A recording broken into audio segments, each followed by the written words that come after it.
vraiment une fierté pour moi du fait que moi c'est le premier monde, ok, M. Célestin c'est le premier monde qui accepte Bitcoin comme moyen de paiement en Haïti.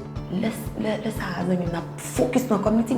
Il est intéressant parce que il était à 1 centime. Parce que là, quand on a démarré, c'est 1 centime que vous mettez sur mon chien. Il dit, mais il est à 250, ou à combien vous avez fait sous tes au moins 10 ou 20. Là, il 1 centime.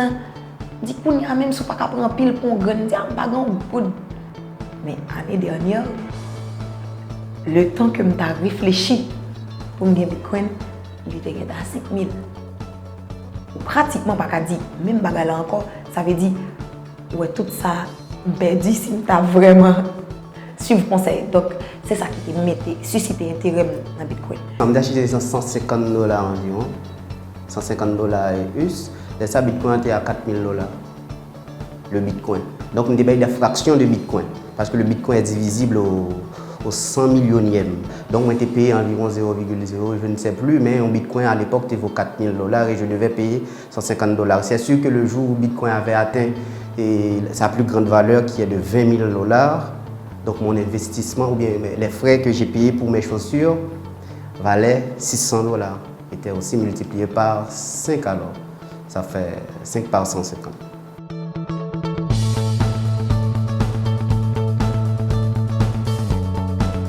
Alors le Bitcoin, c'est de la monnaie, c'est de l'argent, tout simplement. Je pense que la manière la plus simple de comprendre le Bitcoin, c'est de se dire que c'est de l'argent. Comme les billets de banque qu'on a dans la poche, le Bitcoin, c'est de l'argent, sauf qu'il existe de manière électronique. On a un porte-monnaie dans lequel on met nos billets de banque, nos cartes de crédit, etc. On a un porte-monnaie électronique dans lequel on met nos bitcoins.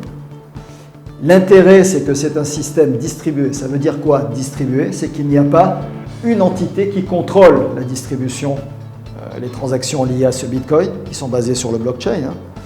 Il n'y a pas une entité qui le contrôle, comme une banque par exemple. Les transactions sont directes. Vous avez votre porte-monnaie électronique, j'ai mon porte-monnaie électronique, je vous achète un service, je vous paie directement avec des coûts de transaction qui sont quasiment nuls. Là où les coûts de transaction deviennent importants, c'est quand on veut convertir le Bitcoin en argent. Là, en général, les coûts de transaction sont importants. Mais tant qu'on reste dans le réseau Bitcoin, que les transactions se font en Bitcoin, les coûts de transaction sont voisins de zéro. Vous connaissez les coûts de transaction des compagnies qui font du transfert d'argent et ce genre de choses. Ils ne sont pas négligeables.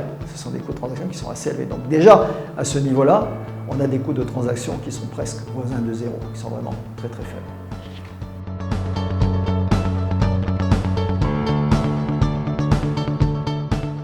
La majeure partie de la population n'est pas dans les banques, n'a pas de compte en banque, fait des transactions de la main à la main, cash essentiellement. Et le Bitcoin est quelque chose qui peut aider ces gens-là à rentrer dans un système financier qui n'est pas forcément le système bancaire, mais dans un système financier qui peut avoir une certaine forme de contrôle. Les avantages, pourquoi est-ce que ces gens-là rentreraient dans ce système-là? D'abord, raison de sécurité, on ne transporte plus de cash. Deuxièmement, vous savez qu'il y a près de 3 milliards, c'est ça, je crois, 3 milliards de dollars de transferts des Haïtiens vivant à l'étranger vers Haïti. 3 milliards de dollars qui sont utilisés essentiellement, non pas pour des investissements, je dirais, productifs, mais plus pour des dépenses de survie. Acheter à manger, payer l'éducation des enfants, etc., etc. Donc c'est une quantité énorme d'argent avec des coûts de transfert qui sont importants, qui pourraient être réduits presque à zéro en utilisant ce type de technologie. Autre chose aussi, je suis quelqu'un qui vit par exemple dans une région très reculée du pays, je n'ai pas accès à grand chose, j'ai presque pas d'électricité, j'en ai un tout petit peu, j'ai presque pas d'internet, ça marche très mal.